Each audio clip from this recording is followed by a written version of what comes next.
Let's get to it. See, well, are we sitting on your couch? Thank you for gracing us. And And here's my couch. Do you not see the scratches of my nails? I do. Thank you so much for sharing. Thank you so much for sharing with us. That's so kind of you. I heard you're getting your chair reupholstered. That's exciting. Have you picked out your new fabric? A cognac leather. Well, fake leather. Yes. Oh my God, looks so good. You like that? Yeah. With Mama putting a bunch of blankets down on the actual bottom so our nails don't do this. Oh, like underneath it? No one will. Oh, once it's done. Yeah. Yeah, well, we do what we can, huh? Yeah. Because we have a really long quip. So even when we do cut our nails, they're still long. Yeah, it's so hard to tell with the dark ones too. Do you use like a flashlight behind it, or how do you know where the quick No, I ends? just know where his clip is. It's fine. Yeah. I'm so sorry. We're not trimming it now. That was rude, wasn't it? He's like, no. Yeah. He's like, that's a traumatic experience. Oh, I know, puppy. He's like, every time I go to the vet and they cut my nails, they always cut it too short and I start to bleed. I don't want that. I don't like But even like going to this the vet one, like, either. I mean, Yeah. it's not super long, but I mean, that quip is. You have a cute little white nail back there, sir. Did you know that? You got a little surprise? I love that. So how do you feel about having a little sibling? Oh, he's been like attached to me, clearly. This has been constant. How do you think they know? She doesn't. How do you think he knows? Um, Dogs that pay attention. I think he, as soon as I started feeling flutters, he like felt them. Like he felt the rumbles. You could feel the rumbles. But I feel like he knew early on. It had to have been something with the smell. Yeah, I'm assuming there's a smell like going on where he's like, Mama, what's happening? Your hormones are off. You could tell. You could just tell. No, but he's been extra like cuddly lately and whatnot. Like, look at this. Where does head go? Hey, sir. Looks like your head got chopped off. Like, I'm enjoying life. It's all good. So, almost halfway through the pregnancy. Yeah. What are your thoughts as a neurodivergent person going through your first trimester into your second? I did not realize how much like attention would be on me and how much that would impact me. Yeah. I've never been one for attention in the past. I'm an introvert. Rachel can attest this even for birthdays. I don't want to celebrate them. No. She'll get mad. Yeah, don't put the leave her the F alone. Don't put the spotlight on me. Although like we're posting on stuff like this about it. Like even I haven't announced on Facebook or in like personal. I've been doing the announcing for you. I know you have. With your permission. Yeah. So it's just been a different level of, I don't know if it's a perception thing. Because I don't really care what others think, but at the same time, I'm just like the social battery. Yeah. Is gone. Like I don't care what you think of me or the pregnancy or what I'm going to do as a mom or anything. I just don't have the social battery to talk about it. If that makes sense. That does make a lot of sense. Yeah, I mean, there's the whole level of everyone caring about you and how you're doing, but there's like you are taking the perception and the attention of two people right now, right? Like a lot of people are coming to you because they want to get close to the baby and know about the baby, and so you're having to field all that. And it's not like you get extra spoons for being pregnant. No, you don't have spoons from the baby. I have like I have minus spoons right now. Fatigue. I mean, I had major fatigue symptoms before I was pregnant, and then that was my number one symptom for especially first trimester. Still like prefer to have a nap every day in second, but like couldn't write notes, couldn't do any like thing extra, any extra executive functioning. has been gone. Like the ADHD, the brain fog has been just more to the max. Like I want to do these things. I want to do enjoyable things. And it's not that there's lack of motivation. I'm frankly tired. Yeah, just not the resources for it. Yeah. Yeah. You shared something with me that I thought was made me very happy for you. And something positive you said that has come out of the early days of the pregnancy. And you were sharing that you've been more judicious, is that the right word? With how you spend your energy. And it's been easier for you to be like hard no to things and prioritizing that just simply because you don't have the energy. But that's also like because you've had to stop and slow down. It's kind of, I don't know. What were you telling me? Something like that. Yeah, like my mental health has been better, or I've been advocating for my mental health better for the most part because I don't have the spoons or like the want to do social activities that are going to be just spoon drainers for me. For instance, like we're planning baby showers and stuff, and just even thinking of unwrapping gifts was a big one for the Chicago baby shower because I have a very big family. And there'll probably be close to 70 people coming to that one specifically. And I'm like, oh, that's like 70 gifts, which I'm very grateful that I have family that would do such things. But at the same time, 70 gifts to unwrap, 70 reactions to have, where I'm just like, not even masking, how I feel at that point. And Danny also doesn't do well in those kind of social dilemmas. So yeah, it's tough. It's like you are grateful, of course, but it's not like everything on are things you've asked for and that's been fulfilled. So you can't be like, oh, didn't see this coming. It's like another diapers bag. Yep.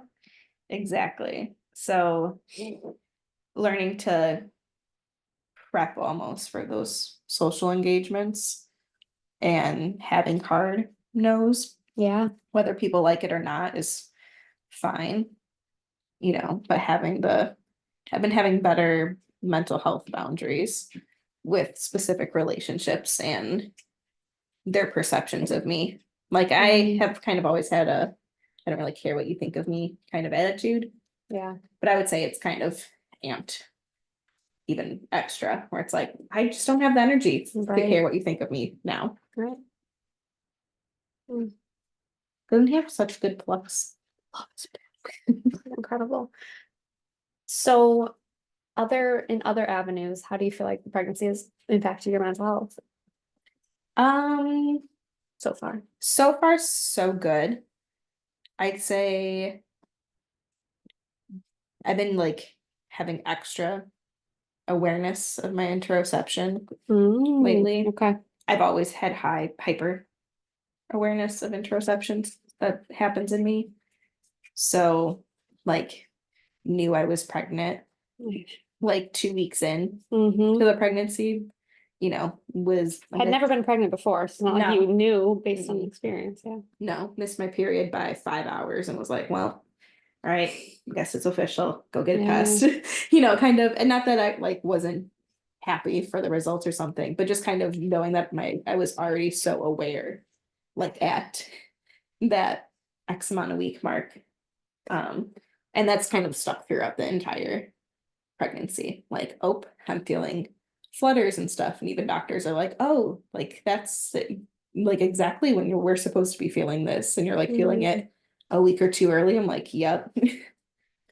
Now, having that hypersensitivity to what's going on inside your body, that hyper awareness, is that like, do you view that as something that is beneficial to your mental health or your physical health? Or I guess, what's your relationship with that like? Is that good for you? I think it's overall good because I know when I have to step back sooner. Yeah. But it also makes me extra aware that, hey, you don't have as much energy as you usually do. Yeah.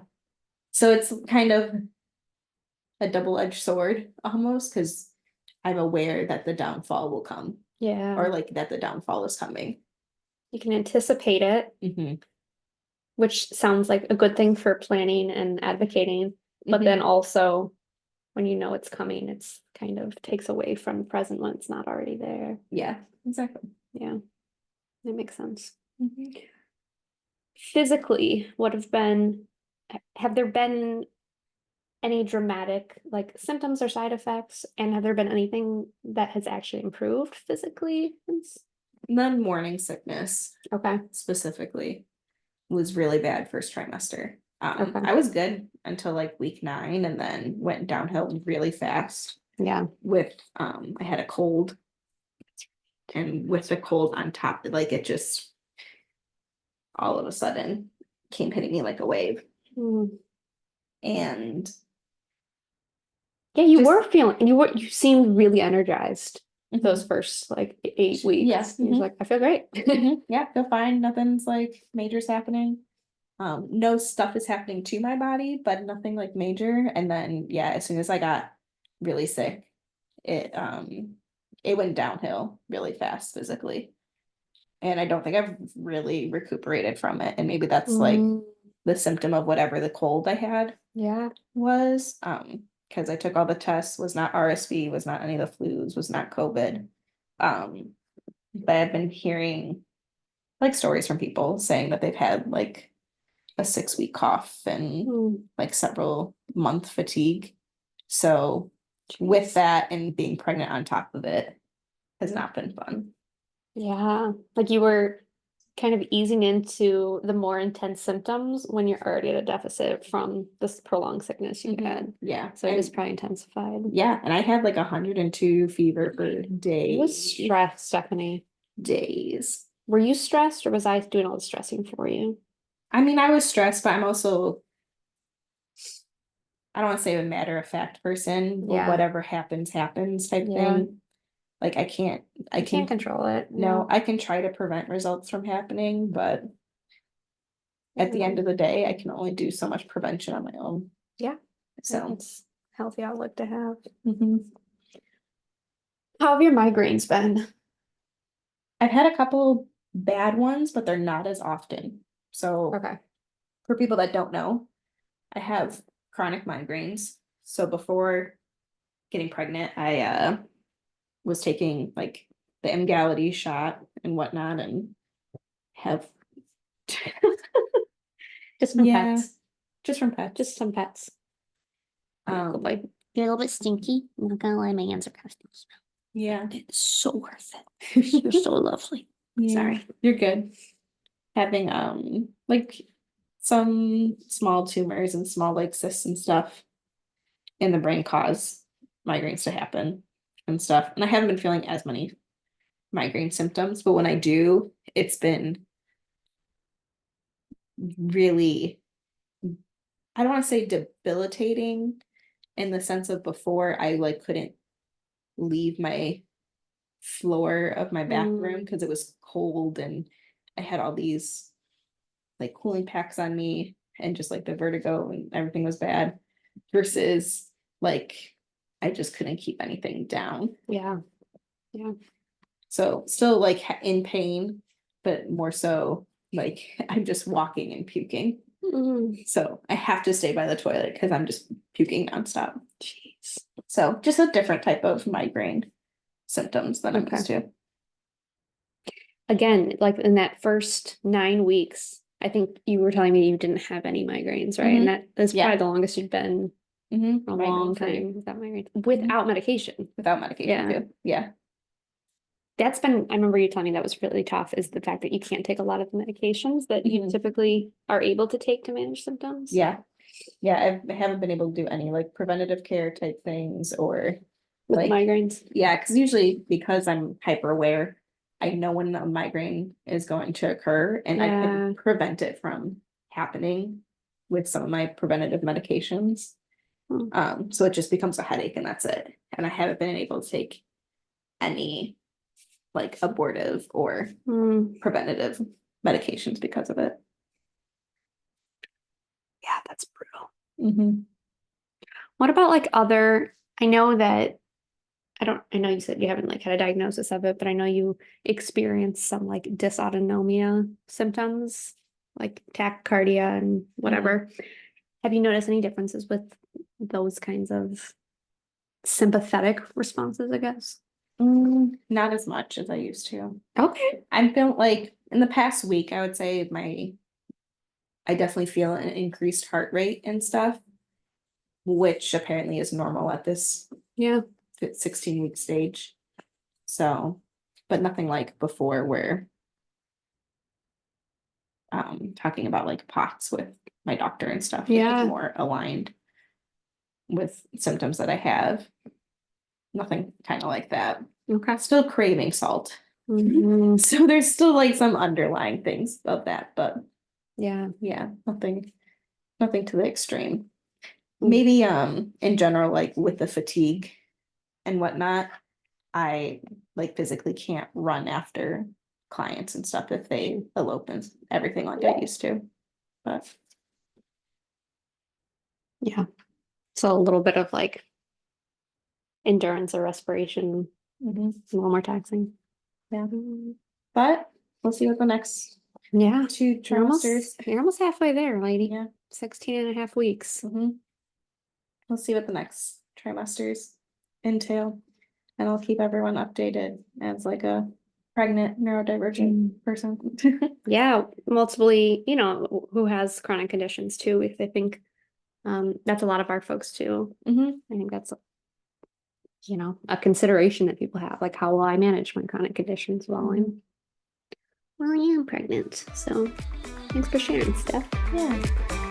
Thanks for sharing your Thank you for joining us for another episode of Neurodivergent Voices. Interested in an interview? Email divergecs@gmail.com to get it scheduled.